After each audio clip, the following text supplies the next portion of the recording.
So PyQt is a library that offers Python bindings to the Qt framework.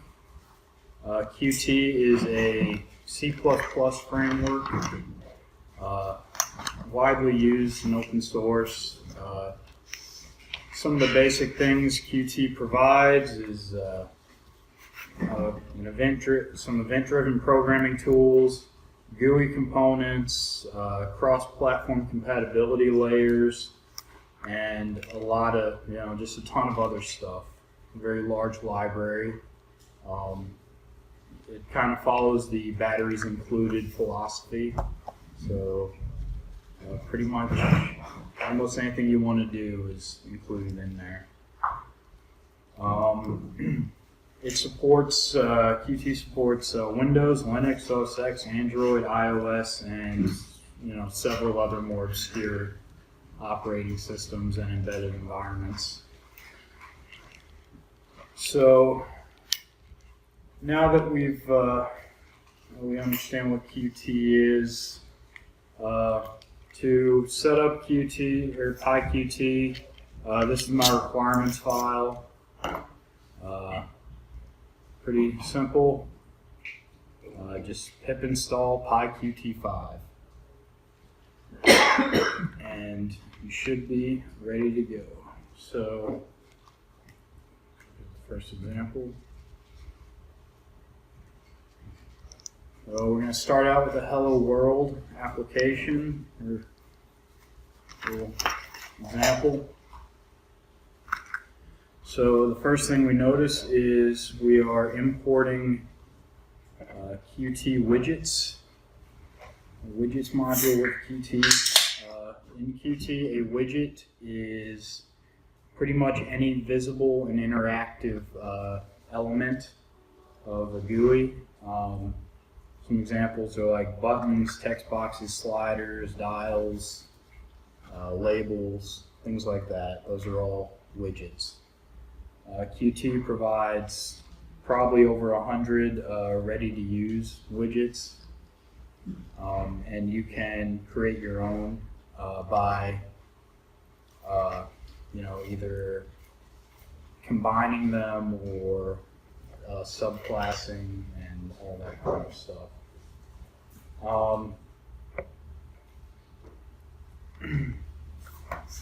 The QWidget class that we're using right here is the base class for all widgets in Qt.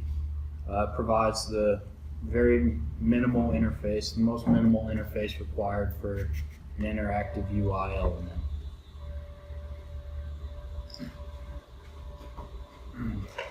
So we'll move back up here. You'll notice the first thing we do, we're creating a Q application. Q application is responsible for the top level event loop. Pretty much any application that uses the interactive elements of Qt is going to need at least one Q application object at the top level. This also does some global library initialization and stuff like that. So when you're working in an application that uses, or a program that uses Qt, probably the first thing you're going to do every time is create a Q application. Next, we construct a widget. Widget is this is just a plain widget, just bare minimum thing. So then we can set a window title on our widget. Pretty self-explanatory. Then we show our widget. By default, new widgets in Qt are created as hidden. This allows you to finish setting it up and initializing it before you display it. So we just tell it to show since we're done setting it up. And then we start the application event loop. This call will not return until we exit the application by either destroying the last widget, or destroying the top level widget rather, or we explicitly call exit on the application. Any questions about this one? Well, I guess I should show it.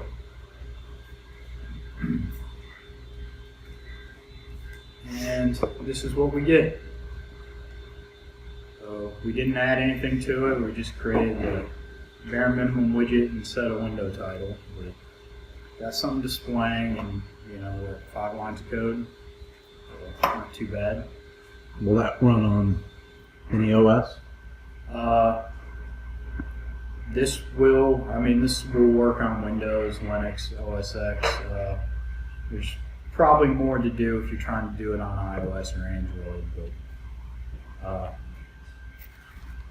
is there a web page for Qt widgets or something? yes, the Qt documentation is very extensive. It's excellent documentation. The PyQt documentation, little lacking. They don't do API level documentation very much, but you can usually look at the Qt documentation and figure it out because it's a pretty thin wrapper around it. Qt with C++ library, you said, and PyQt. Yes. These the Python wrapper around. Yeah, it's just a wrap around the C++ library. Alright.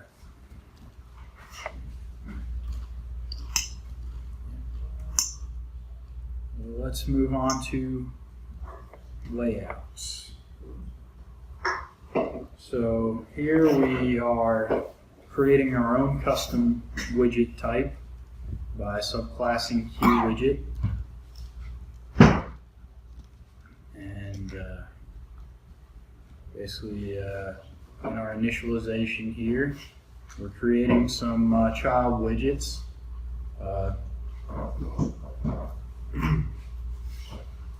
Let's see. So these key labels, these are all widgets. They all inherit from QWidget, and they provide the same. They extend the functionality of it to display a string. That's pretty much what they do. So created 3 of them, and now we're creating a layout. A layout allows us to. A layout contains a group of widgets and controls how they're arranged when they're displayed within the parent widget. So in this case, we're using a QH box layout, which arranges horizontally. Down here, we could switch it to a V box layout, which would arrange them vertically. And so, just create a layout. We add each label to the layout, and then we set the layout on the hello widget. Each widget has one top level layout, and from there you can nest the layouts as deeply as you want. So I could add another layout into this layout as an element in it. And we're setting the window title. Okay, down here in our main function, we're creating an instance, showing it, and executing the application. Pretty boilerplate. And so, let's see what that looks like.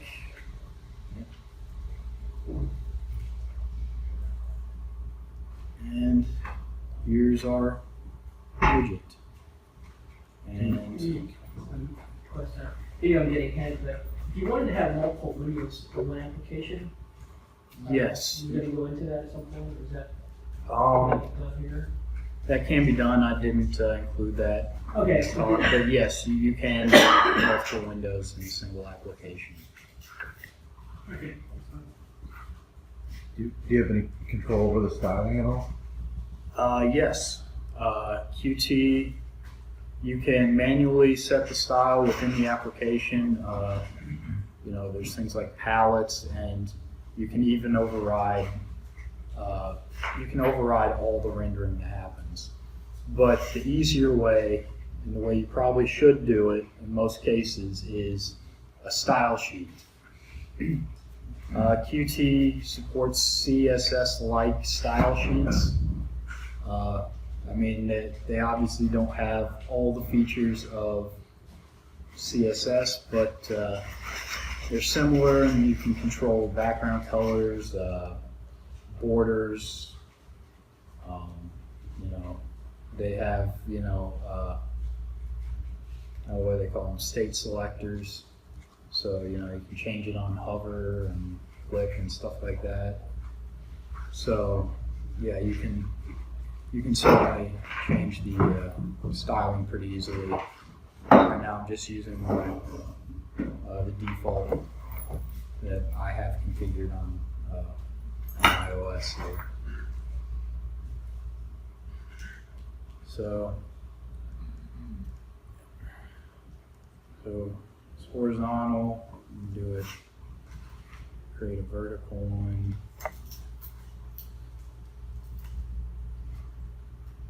Let's see what I have vertically there.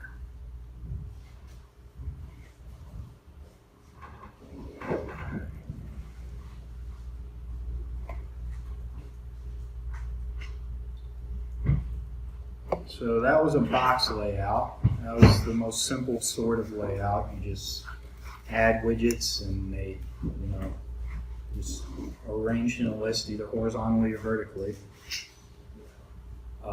Now let's look at a grid layout. A grid layout arranges the elements in a two-dimensional grid that you index by row and column. So here, creating some Q push buttons. These are just the most basic buttons that you'll typically use. Those are also widgets. So we're creating numbers 1 through 9 here. Creating a grid layout. And then for each button, we're adding it to the widget at column X and row Y. And then we need to add the 0 button. So here we're going to add it at, actually I may have this backwards.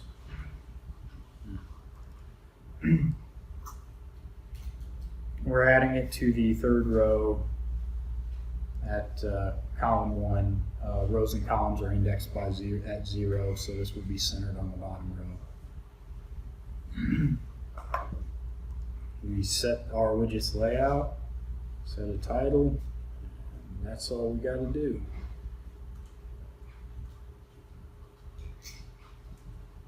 And you have a number pad of buttons.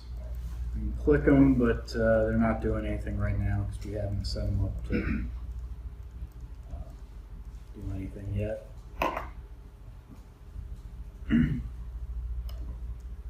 But if you look at this, it's a lot of work just to add a bunch of buttons to a layout. So, and this. So, quick question. So you inherited from the numpad widget, and no, my numpad widget is the widget I'm I see. inheriting Okay. from QWidget. Okay, all right. So, if I want to create a new widget, I have to inherit from QWidget. That class definition line there, get new to Python, is that inheritance? Yes. Yeah, this is the class name. This is our base class. It's almost like a constructor maybe, but that's an inheritance. Yes, that's how Python handles inheritance. Yeah, and multiple inheritance. I can just list things here. All right.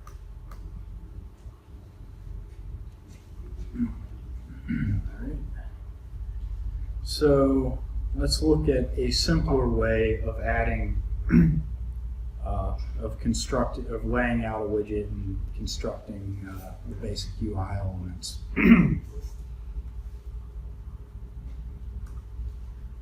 So let's take a look at Qt Designer.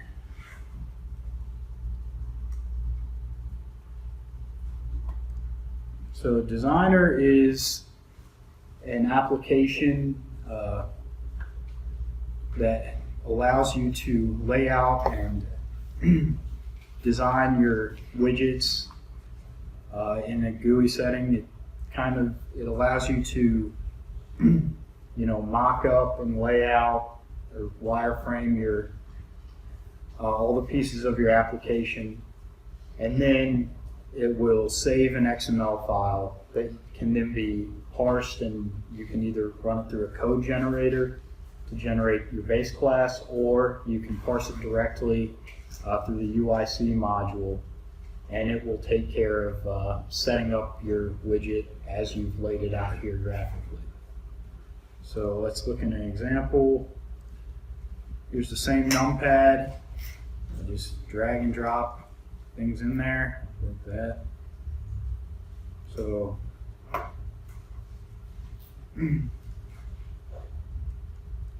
let's say I want to add a new button and a push button, drag it on there, set it up, have a pound button, and then I can set the layout,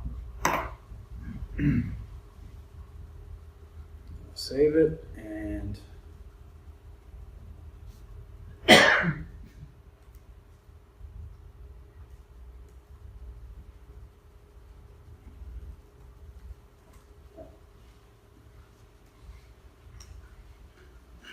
can run it.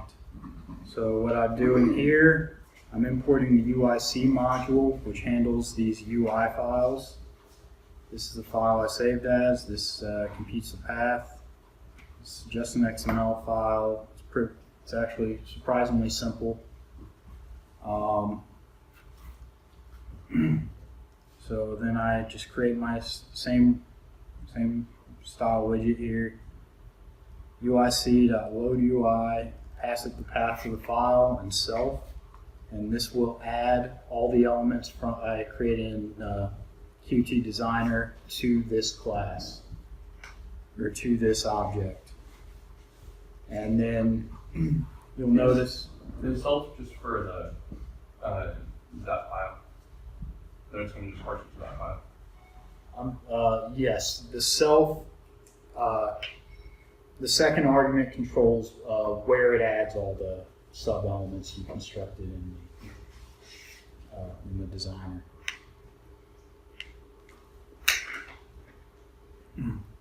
And you'll notice in the designer, I can give each of my widgets a name. I got button, num0 button, num1 button, num2 button, all those. And after I load the UI file, I can access all the elements by their name as attributes of this class. And that greatly simplifies things. We don't have the boilerplate, and this makes it very fast to experiment with things and wireframe and design. And then what I really like about it is your wireframes look exactly like what your resulting GUI is going to look like, which saves you a lot of time, and you get to reuse it. So like there's no duplicated effort there. So I'm really a fan of Qt Designer. It's pretty much all the examples from here out will be using that. And I suggest. And is that a separate application? Yes, it's part of the. Qt comes with some developer tools. It's part of that. I'm not sure if you need to install those separately or not, but those are available. They're open source and they're out there. All right.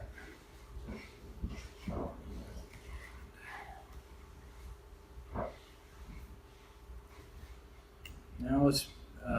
So far we've had nothing's been interactive. It's all just been pretty static. So now we'll look at how we handle user interaction and other types of communication between our widgets. So here we're I created a new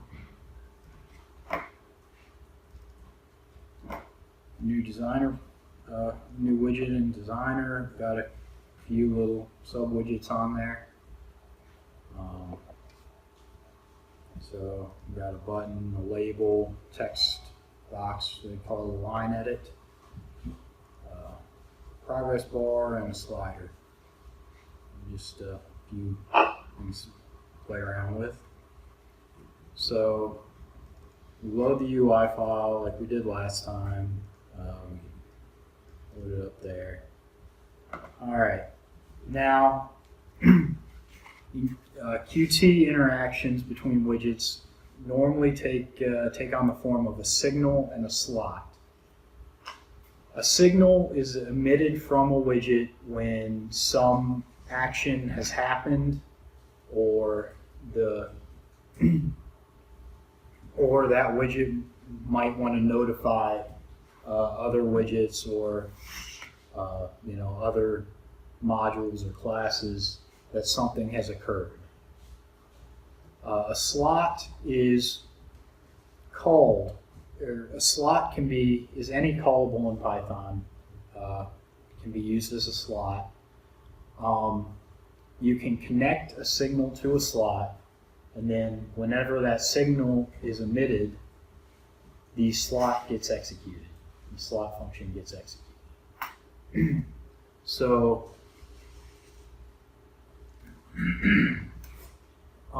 under the hood, it's kind of a callback system, but this provides a nicer interface, and there are a lot of extra features that go along with that.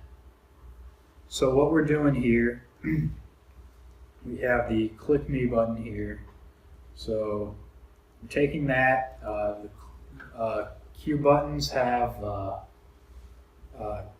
click signal that they emit when they're pressed or you click them.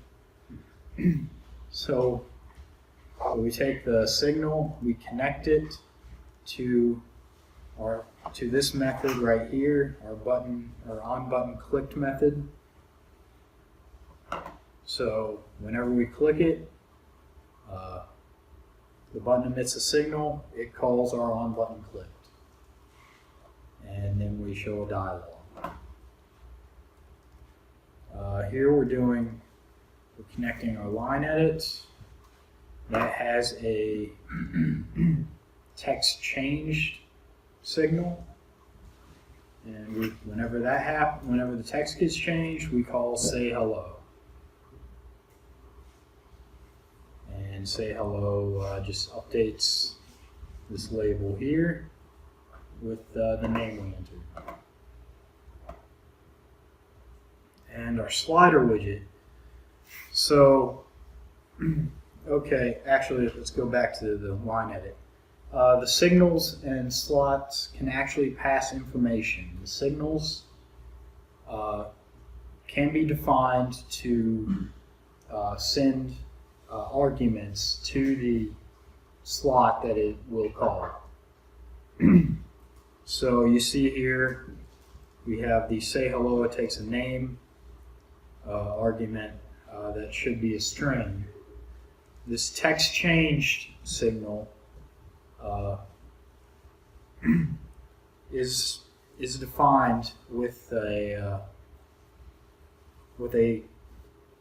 string argument, and that means that we expect our slot to take one string argument. and so that will get passed through.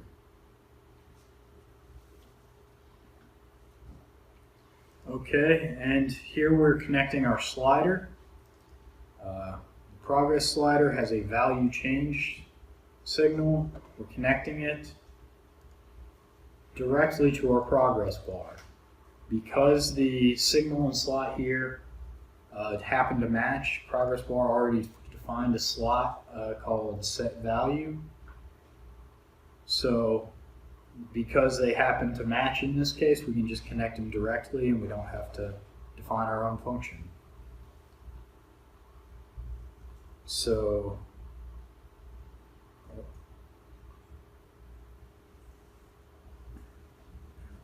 left this running.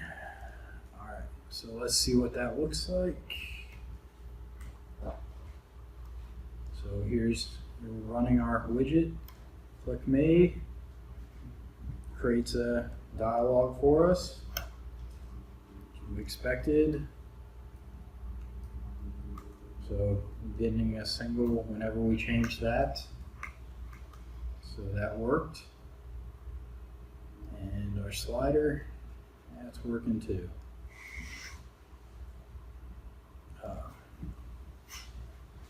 So any questions about signals and slots? This is a very important and kind of fundamental aspect of the Qt library. This controls most of the interactions. Yeah. Can you have multiple slots for single signal? Yes, you can define as many slots on a signal as you want, and whenever the signal is emitted, it'll call all of them. I don't know that Qt makes any guarantees about what order they'll be called in, but if you're doing that, you should probably be doing something different. Is that the only difference between a signal and a slot and a callback? Is that a signal can go to lots of slots? I mean, that's one of the things. So normally, in this case, what we're doing here, we have a single-threaded application. So when the signal and the slot are both defined in the same, or both members of the same thread, Qt has a concept of an object belonging to a thread. When they both belong to the same thread, it's all synchronous. It's pretty much just like a callback.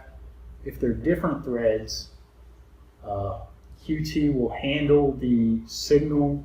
When the signal is emitted, Qt will handle it as an event and send it to the other thread's event loop, and so it's thread safe. So you can use this to communicate between threads in a safe manner. How would you have a signal call an external program through a slot? Would you be able to, like, is there like a sysint? To call an external program? Yeah. I've actually stumbled upon something in the docs that says that is supported. I didn't look too much into it. Okay, that's fine. In most cases, I'm not sure what you would use that for. But if you want to have this Python program basically be an interface to lots of external programs, you want to bring the data, you want to execute that external program, you want to bring it back and show it in a window. Okay. Almost like calling system calls, or calling in Linux or Linux you call an external, special program. Sure. CT or something. Yeah. So if you want to watch the program or the external process's output and report on it as it's running, yes, you can do that. The way I would go about it is I would define. I would use threads in my application to run the programs and listen for their output, and then whenever the thread read output from the external process, it would emit a signal with the output, and then in my main thread, I would connect a slot to that would display it. I understand, Yeah, so using signals and slots to communicate between processes, that seems kind of hairy to me, and I would. But yeah, but like my idea is I have I have existing programs that are executables, and I want to be able to fire them off and see the results from certain menu options here. That's trying to figure out how to be the best way. Yeah, I would go with, try to do it with threads listening to the other program or communicating through another channel, Right, okay. and then converting that to signals in the thread. But yeah, you can look into the I think they call them like foreign signals and slots or something like that. Yeah, you can definitely look into that and see if that suits your needs. And I guess when basically you have a signal that calls slot over, then at the end of that, then that signal can call another slot on and down the line. I mean, if you had like multiple different processes that you could, I'm sorry, I didn't quite understand that. So you have a signal, and one thing has a signal that it calls upon a function in a slot. yeah, And that function has its own signal that calls on another one. Yes. So there's no like limit to how far it can go. or no, there isn't. You can emit signals from your slots. That's what Yeah. I'm just wondering. Yeah, that's perfectly safe, and Qt's got some stuff in there to prevent infinite recursion if you accidentally trigger the same slot again. Okay. Yes. The slide, can you set it to where it sends only a signal when you let go of the mouse button? Because yours was updating automatically when you were sliding. Yes. I'm sure that's possible. I don't know if there's one built in, or if you could subclass the slot, or you could listen for a different signal. Like maybe there's a mouse down signal and mouse up signal, something like that. And then you could just listen for mouse up, and then mouse press, mouse release, or whatever, and listen for the mouse release signal, and then update them. Yeah, you could do something like that.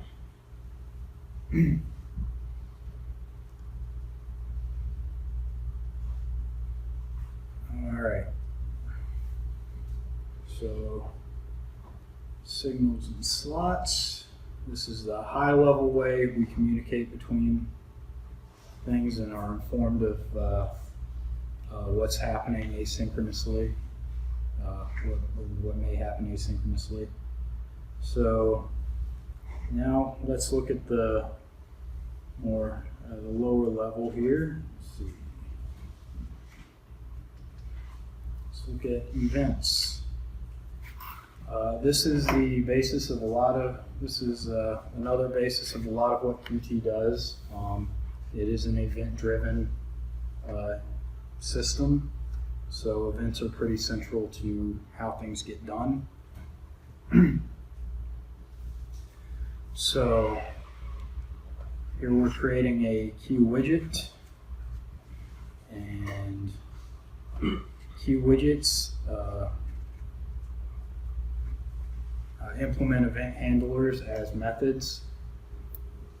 When an event is dispatched to a widget, the event loop will try to call the most specific handler. So if it's a mouse press event, it will try to call this handler first. If that doesn't work, then it falls back to a generic handler. And you can override that as well. So you can just override event handling by overriding the function that's set up to handle it. So here we're overriding event handlers for mouse press, mouse move, mouse release, and key press. Use a lot of events are the result of something asynchronous happening, user interaction, network communication, things like that. And then down here we have a special event handler. This is the paint event. The paint event gets dispatched whenever Qt thinks it needs to repaint the widget. Something moved to occluding, now it's moved out of the way, or you call update. A lot of, like if you press a button, that's gonna, behind the scenes, that's gonna call update on itself and let Qt know that it needs to repaint. So a paint event will be added to your event loop, and then that will be handled as soon as the event loop gets queued up, and then events are handled in order.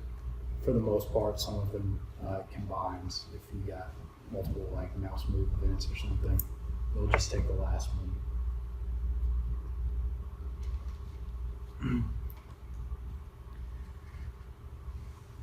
Okay, and Just a question, just to make sure I understand between the signal and the event, is signal synchronous and the event's asynchronous, or?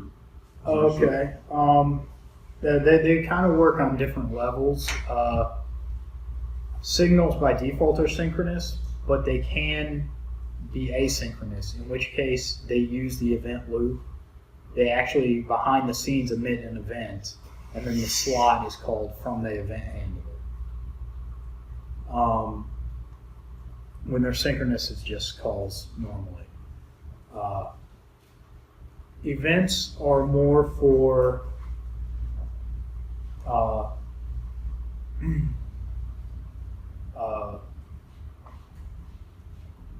they're more for things that occur due to external interaction. That's going to cover most events. Either the user did something, pressed a key, used the mouse, whatever, or I'm waiting on this. I'm sending a request to a web server, and I'll get an event when data is available as a result to read. That kind of thing. Although most things could be implemented as either. Events are just kind of more low level. So, in the event, you have you're waiting for a web service response, web service response. You have the TCP, whatever communication modules there. How do they send the event to Qt? Okay, Qt wraps up a lot of network. Okay, so it has a lot of. Yeah, it's got a ton of cross-platform wrappers and stuff like that to allow those to interface. So you say basically in the Qt library. So yeah, there's a Qt object that will send the request and then get the response and handle the communications and just wrap it up. And then that will emit the event and add it to the event loop, so you can have your handler get called.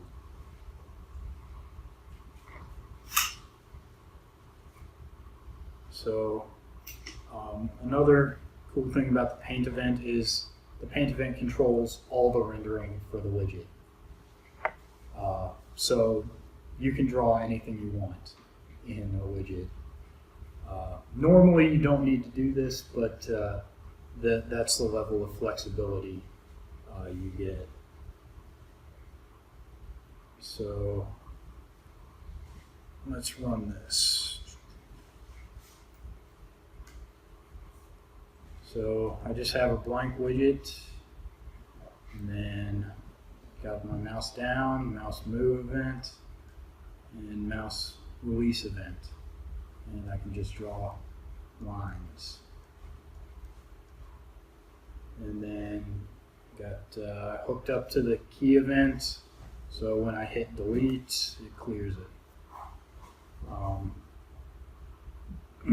Qt dispatches the events based on dispatches input events like this based on if the mouse is over the object or not, and if it has keyboard focus. And events can do propagate by default, I believe. So yeah, you can listen for events on here, or you can receive events on some widgets, I believe. So, any more questions on events? They're all basically based on widget. They would come back to the widget class, not like individual buttons or things like that, right? Your widget has a button in it. I guess that would be part of that widget, so that you didn't come back to that. Yes, I believe so. I'm not entirely.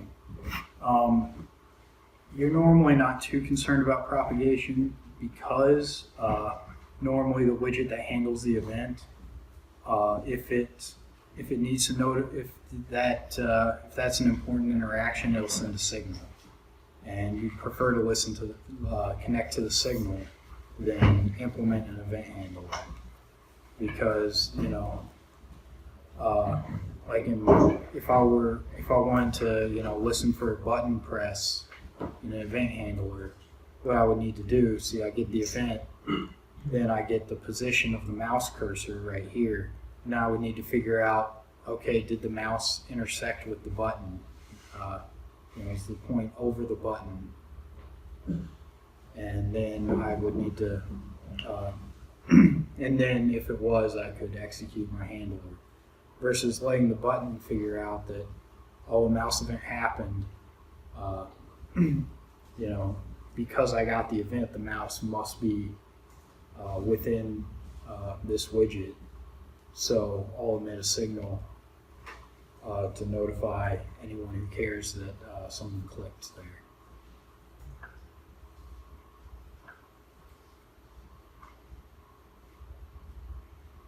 All right.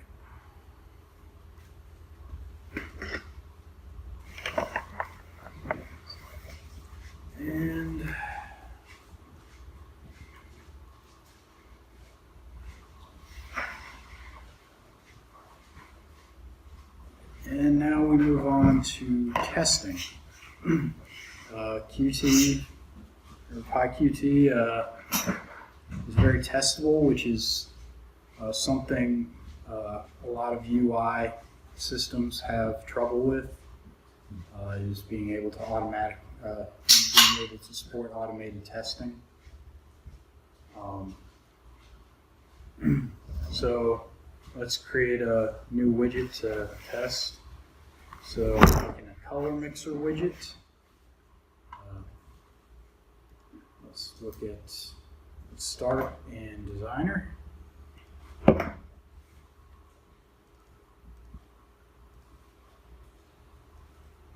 So here we have a display area for a color. It's just a widget. I'm going to be setting the background color on it. Here's a line edit where we can enter a hex value, and here's sliders control each channel of the color.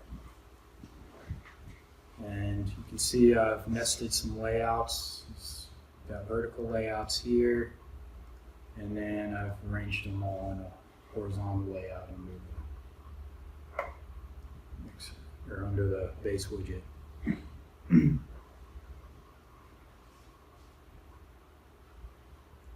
Okay, so my color mixer widget takes a starting color, just updates a property, and then sets up the UI, loads the UI file like normal. This is just tell Qt that, or just tell this widget it actually needs to draw its background sometimes widgets won't, allow them to be layered and stuff like that. And save time. You don't need to fill your background every time. That can save some cycles.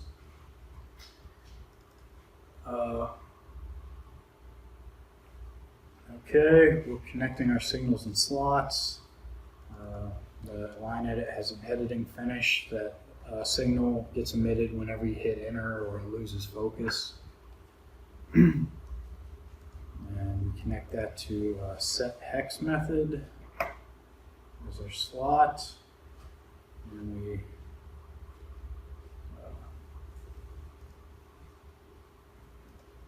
connect each channel slider to a slot, to a related slot there. Could be more clever about this to avoid so much repetition, but just for simplicity, we've got separate slots for each channel. So get the color, set the green, and set the color. We're using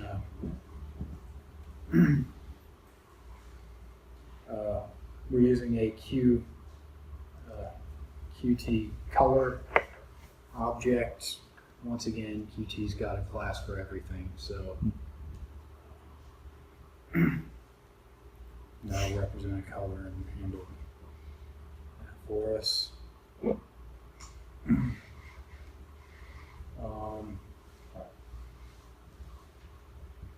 Okay, and whenever we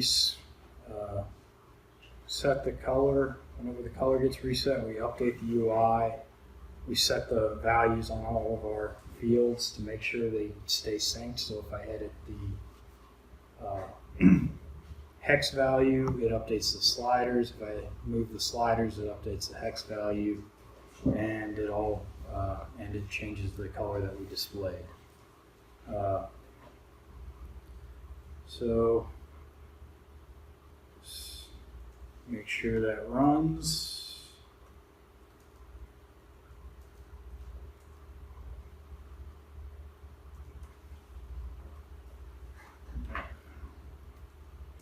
There we go.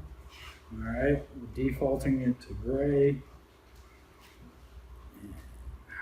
Just drag these around to change it.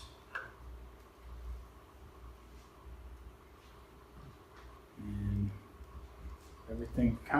everything seems to be working, so let's write some tests.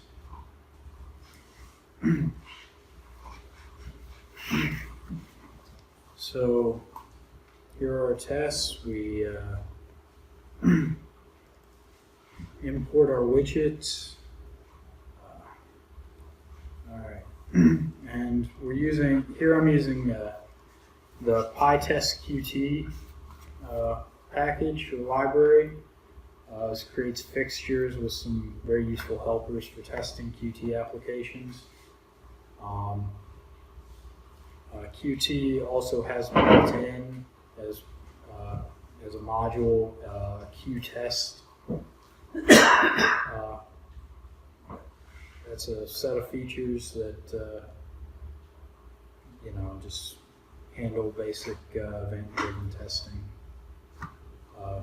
But in this case, PyQt5 wraps all of that, so we'll just use that because it adds a few other useful things. So just using it as a fixture, so we'll write a test to check everything got initialized correctly when we create a new widget.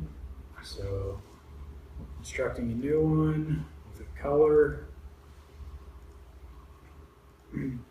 show it, and then we add the widget to the Qt bot, so Qt bot can handle the destruction and cleanup when we're done in this test. Otherwise, there tend to be problems. You get core dumps and stuff like that in the testing. So that's that just makes sure everything gets cleaned up well.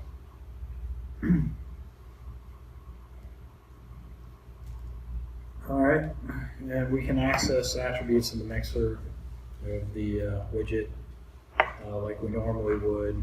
So we can get the slider and get the value from that, and we can, make our assertions. We can also access children by the string name if we want to. There's really no reason to do it here, just a thing you can do. And we get the text of the line edit and make sure it matches what we set. So, yeah, so some pretty basic testing there. Now let's test some of the interactions. So we'll test the case where we change the red slider. So we'll create a new one with create a new widget with color black. Add the widget again, just boilerplate. Okay. Here's one of the cool features from Qt5 is that we can call Qt5 stop, and this will pause the execution of the test, display our widget, and then we can actually interact with it, and it's running just like it would be, if we used it in our application. And that's very helpful for debugging. You can, see what the state is at any given point, and adjust it, play around, make sure things are connected the way you expect. And then when you close it, the test will continue. So that's a very neat feature. So when you run the test, is this Qt5, is this like similar to what Selenium would do with the browser? Like, is it pulling up the widget and you? Yeah, I mean, it's actually creating the widget. Most of the time, I don't think it actually. Most of the time, you don't see it because it's real fast, and this can be done. This is all within one process, unlike Selenium, where the communications are painfully slow and timing's inconsistent and stuff like that. But yes, it actually does. It creates the actual widget, and as far as I know, it displays it, but we run so fast you can't really see it. So I'll show you. Just run the test. I hit the stop, and here I am. Play around with this. Close it. Test continue. So that's really cool, I think, anyway. All right, so here we'll test that. Something interesting I skipped over. Here we're defining our own signal. It's a custom signal. So just from the Qt core module, just construct a PyQt signal on the class, and we say this signal is going to pass a hue color argument to any slots that get connected to it. So that's all you have to do to define a signal. And here, whenever the color gets set, we take our signal and we emit it, and we just pass emit the argument we want to send through to the slot, and that's all you need to do. So we've defined that. Now let's make sure that actually gets emitted. We change the red value. So Qtbot provides this context manager. This context manager is it's a context manager because signals and slots can be triggered asynchronously, and pretty much anything in Qt can happen asynchronously if you're using multiple threads. So This allows us to specify timeout. I think it defaults to a second. And it will wait here until it receives the signal. If it doesn't, that's an error. If it does, it continues right away. So we set our value, and that will trigger our signal, so we pass there. And then we just check that the other stuff got updated.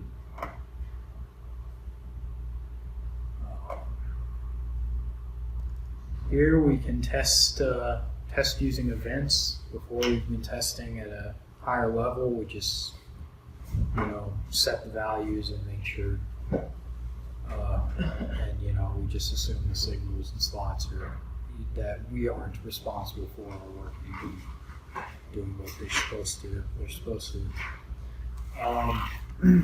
Here we're testing on a lower level by sending key events. So clear the hex edit, then Qt-bot. This is actually inherited from Qtest, the ability to just programmatically send events to, send key and mouse events to different widgets. So sending that, asserting that no signals emitted.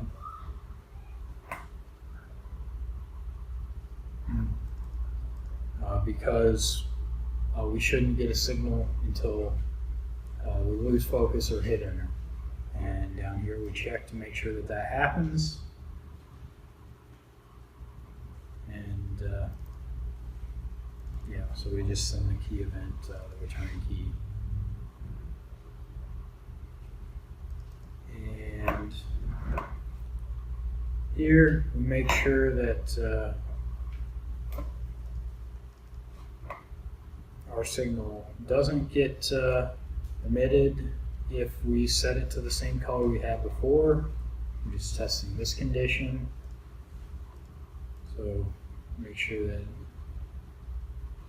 because the color didn't change, we don't need to emit the signal. And so we basically just set it to the same value and hit enter and make sure nothing's emitted. And just run the test through PyTest, and that's all it takes to start writing tests for Qt or for PyQt applications. Any questions on the testing or my anything on the widget I created here?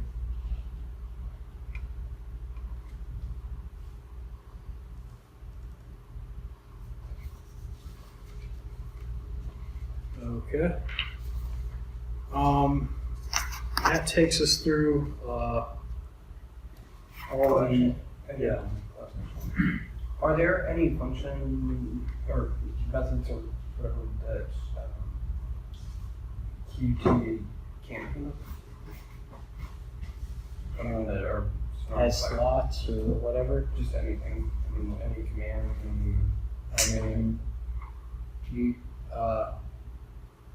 Not really. I mean, it's you can. I mean, there are limitations to certain things, like you can't inherit from two key widgets in the same class. I think things like that. But I mean, that's typically not very safe to do anyway. Even in C++, I think you technically could there, but it's dangerous to do. I mean, as far as You just said that it was kind of like the go-to thing that you use, so I wasn't too sure if there was an instance where. When maybe you shouldn't use Qt or whatever. I mean, I really like Qt. Qt as on its own. If I'm doing C++, I'm probably going to be using Qt because it provides, to me, it's kind of like the Python standard library of C++. It gives you, the kitchen sink. And it's a very well thought out library. It's very well maintained, very well documented. I guess a downside is it is huge. It is like the code size is enormous. I mean, that's somewhat mitigated in that it's split out into different modules, and you only need to include what you actually need. So if you're not actually doing any GUI stuff, you just use the core module. You know, if you're not doing any WebKit stuff, you know, you don't need that module, things like that. But yeah, for the whole application, it is enormous. So if you're looking for something very lightweight, maybe you can use GTK or something like that. The licensing on it, I was wondering if you could talk about that a little bit at some point. Okay, licensing on Qt and PyQt? Yes. Okay, so Qt itself is dual licensed. They change it with every major version, but I think currently it is LGPL, and you can also purchase a commercial license if you want to make modifications and not distribute your changes. And the older ones are a little less restricted, right? It's only the newest version that's LGPL, right? I think QT3 I think was GPL or commercial. So yeah, I think it did become less restrictive with the LGPL.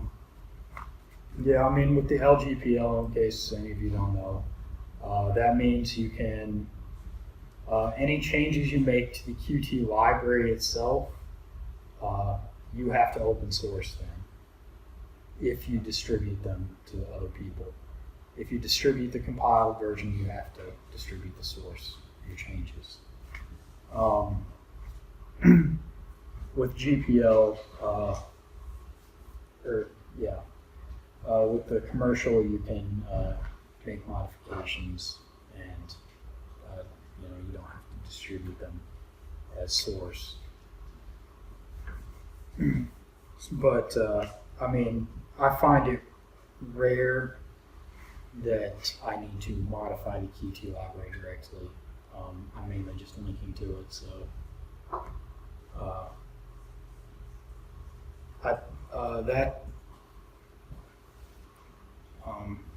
Qt is popular among like embedded systems and things like that. So when you start writing drivers and stuff, I think that's when you start needing to modify Qt more, and so you get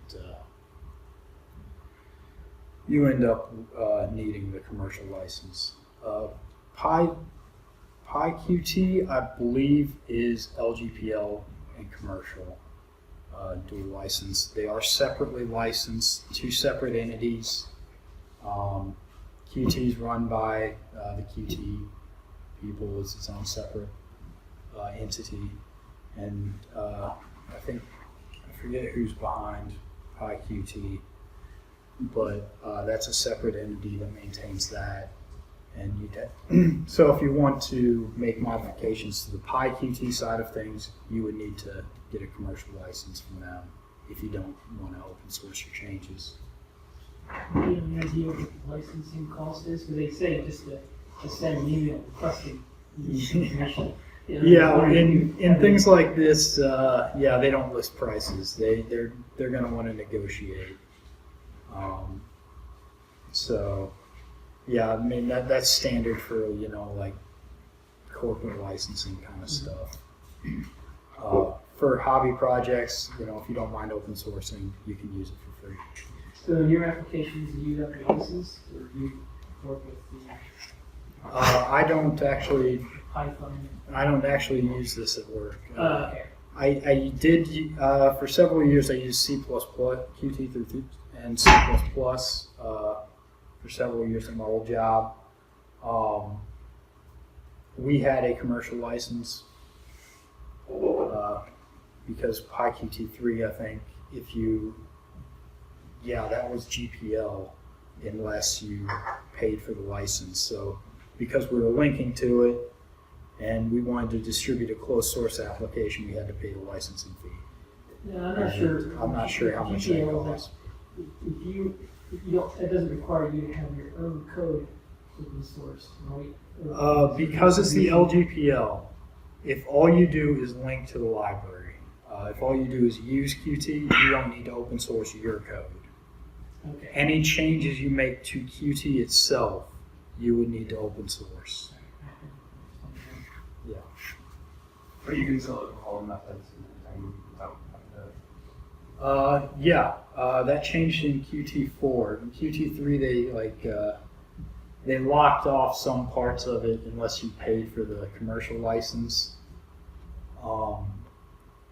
Yeah, and they charge you extra, if you wanted the spreadsheet functionality or something like that. In Qt4, they just did away with that, and you get the whole thing open source. So for like newer devices that would have touch screens or things like, does it have the ability to handle those types of events? Yes, it does support touch events. It supports all kinds of sensors, like location sensors, tilt sensors. Yeah, in Qt5 they made a huge effort to expand it onto mobile devices. So yeah, there was a huge push to get Android and iOS compatibility. Does it also include robotic type concepts and stuff? I'm sorry? Does it also include like all the robotic types and stuff? I don't believe so, but you can implement them yourself. I mean, you can build on top of, I think there's like a sensor-based class kind of thing, and you can just build your own. Yeah. I mean, the platform I think is responsible for most of the drivers, but if there's some kind of standardized driver, then I think you can use it.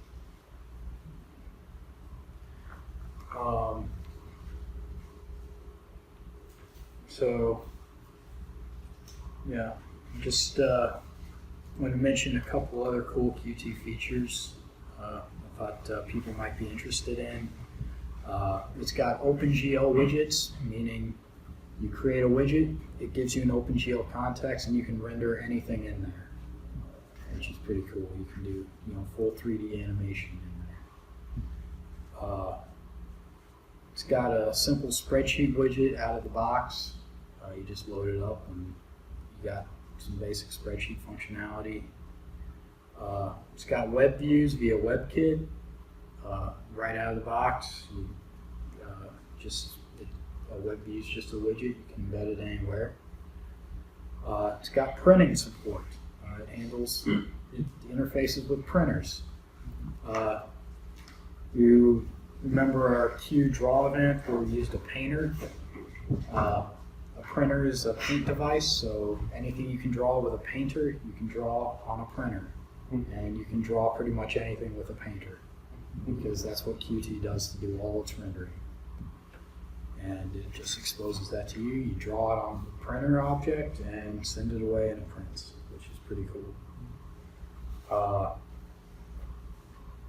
It can do WebSocket communications. It's got classes for that. Serial port communications.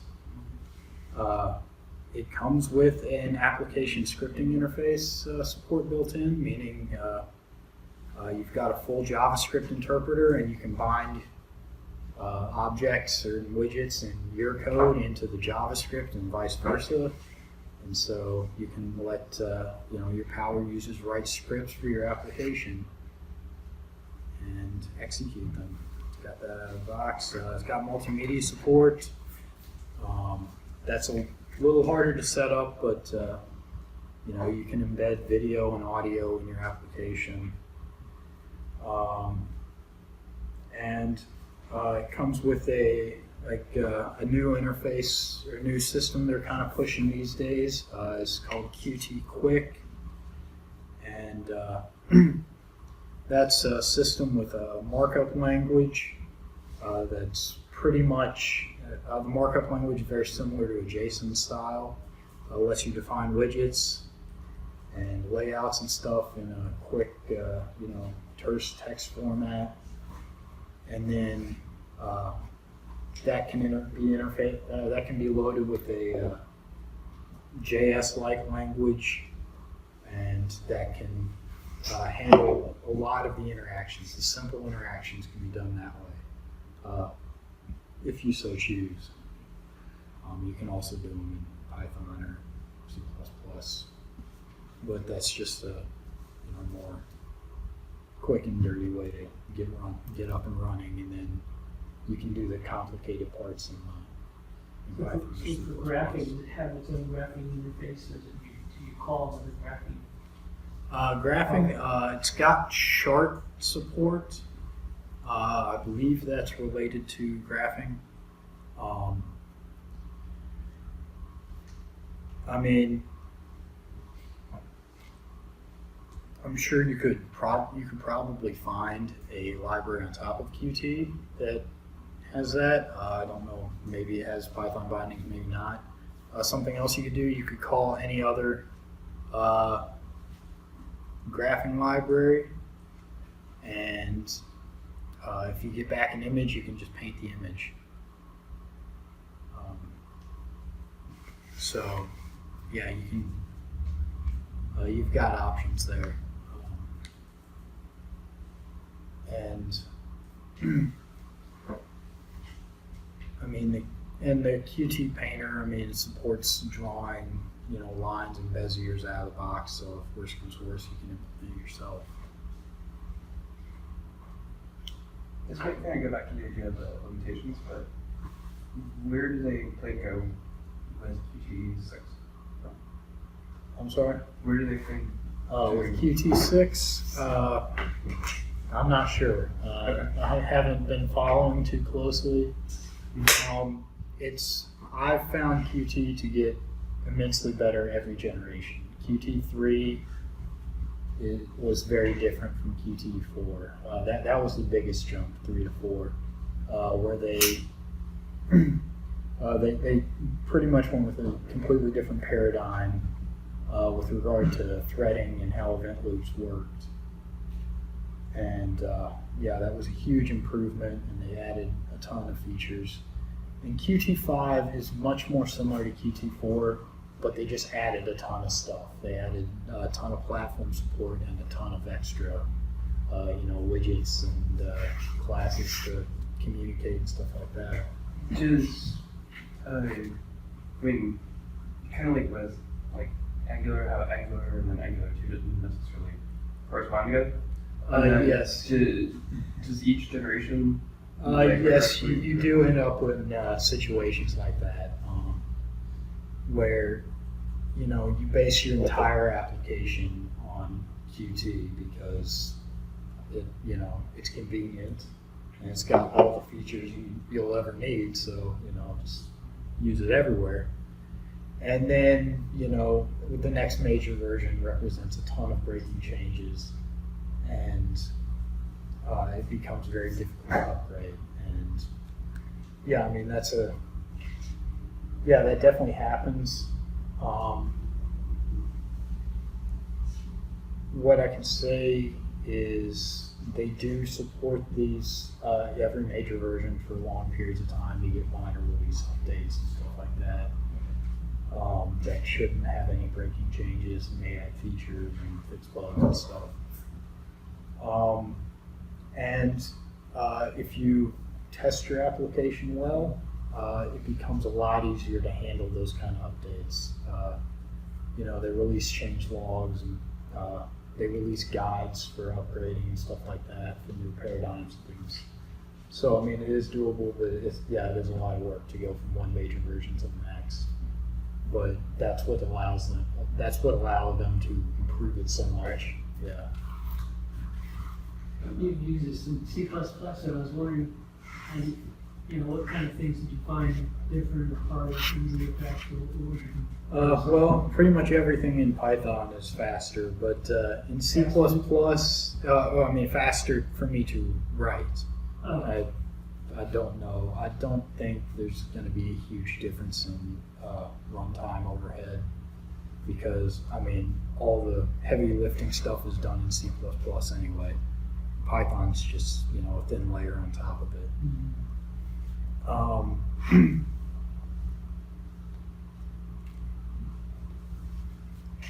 C++, it's the less dynamic nature does make some things harder. I mean, there are a bunch of macros you have to remember to call, like, because functions aren't first-class citizens and there aren't first-class objects. C++ doesn't have first-class functions. That's how you phrase that. When you connect signals and slots, you have to use macros to wrap them, and there's a QObject macro you have to make sure you include in any class that subclasses from some base classes and things like that.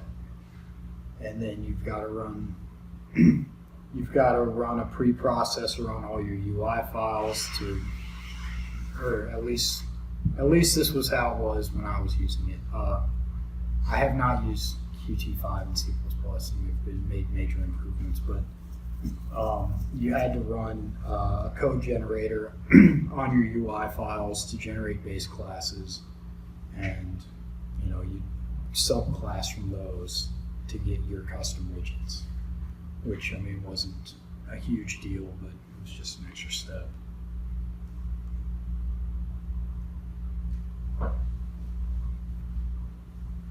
And then I have, Yeah. that is going back to kind of like to answer your questions and stuff like that. What functionalities does it have when it comes to the Internet of Things?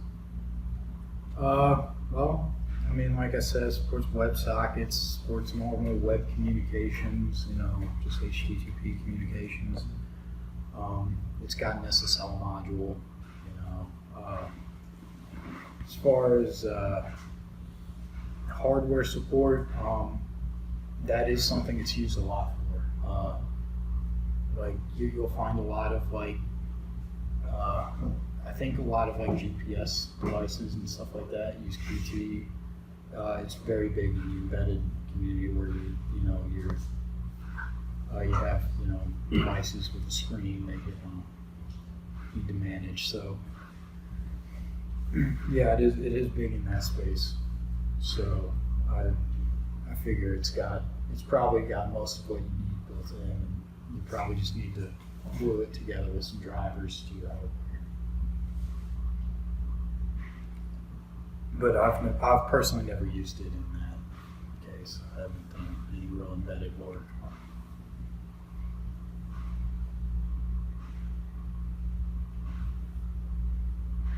All right. Any further questions? Anything you want to see done with PyQt or? Yeah, a full-blown app that you can demo real quick, just show it overall. No. The most featureful thing I wrote is our color mixer.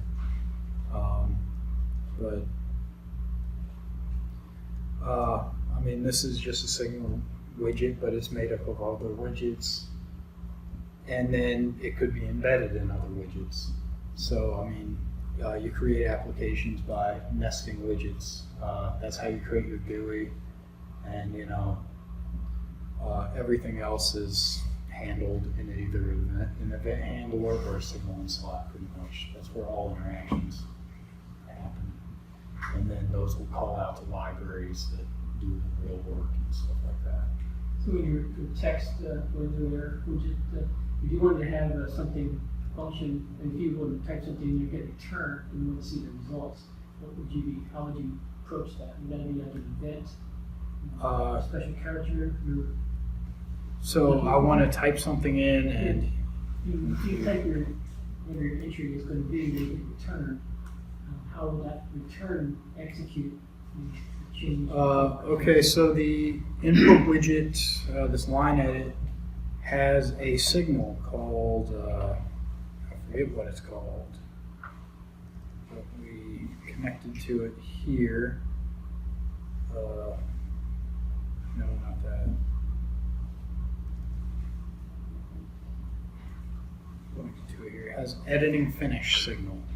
That gets emitted whenever that loses focus or you hit return. So that doesn't fire every time you type in there. That just fires when you're done. Or tab maybe. Yeah, when you tab, it'll focus on the next widget, and so it'll move focus, and so this signal will get emitted, and we're handling it here in the second set hex slot. So yeah, So that's what I'm real thinking is simple to I do. want to like have periodically put an entry in there, hit return, and see what the other parameters that are associated with that value. Yeah, so if you were like if you wanted to make like a search function or something like that. As an example, yeah. Yeah. So you type in, you hit enter, that calls a slot. The slot, or that executes a signal, emits a signal. That's connected to a slot, and that slot would display the results. It could create a new widget and insert it into the layout and insert all the results into that widget or something like that.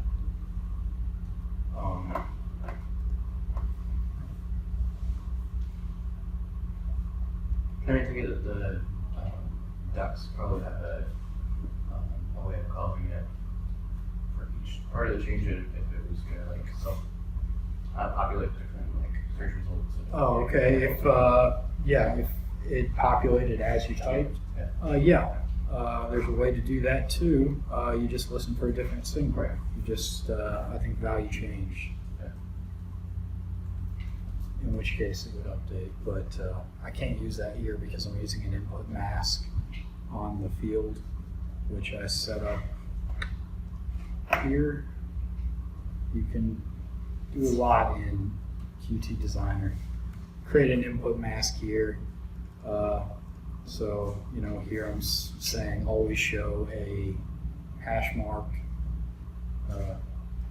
And then this symbol means uppercase anything after that. So even if I type in a lowercase value, it uppercases it. And H represents a required hexadecimal digit. And so I can't reset the value in there programmatically as you're typing it. It was just difficult to do. If I remove that,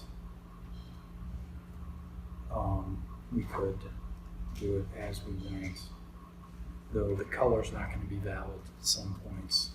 So I'm not sure what's going to happen here, and I'll need to restart the application because I changed that. Yeah. Do that.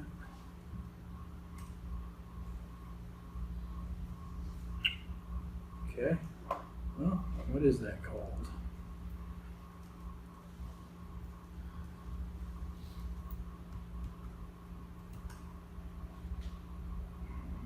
Get a chance to see the Qt docs, which are extensive and very helpful.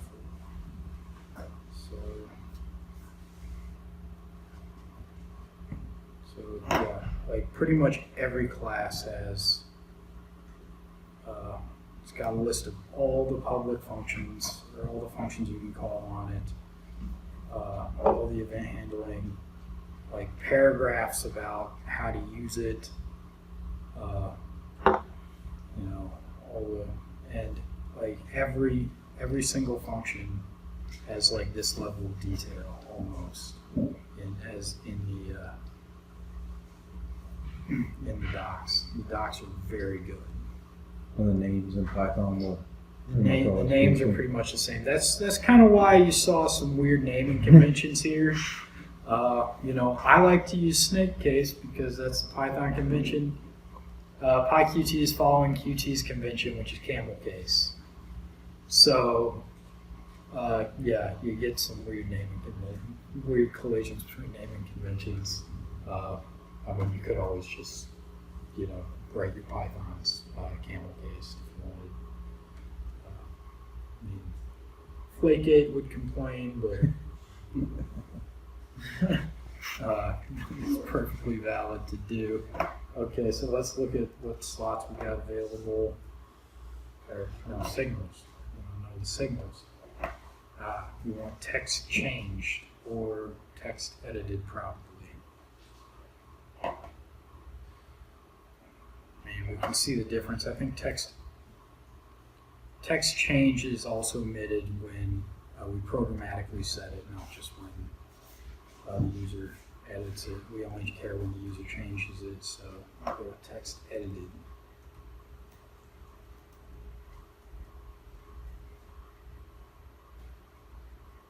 Okay. And yeah. Oh.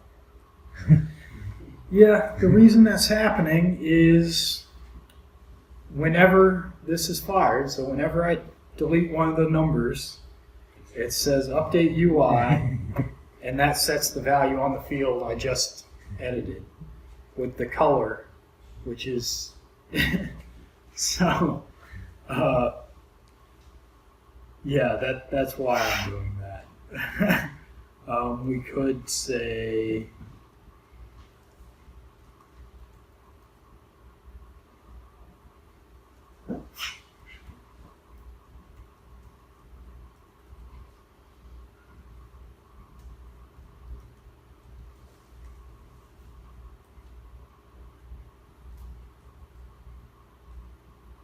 And then we set hex.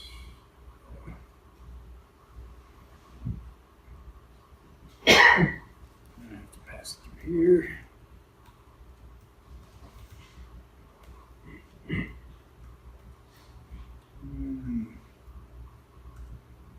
Then here we can.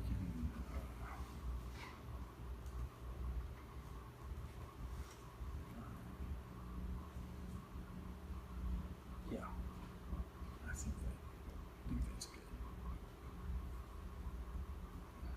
And I will need to restart it because let's change the code. Okay.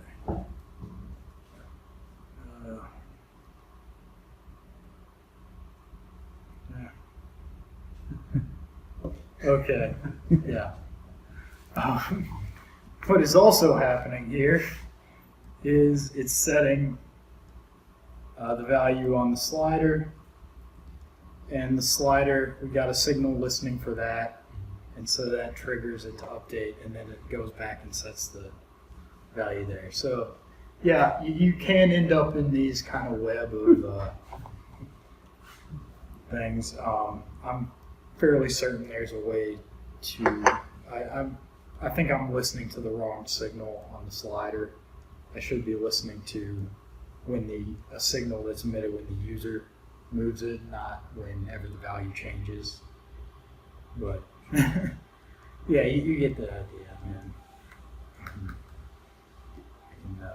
Yeah, it'll automatically update as I type just by using that other signal.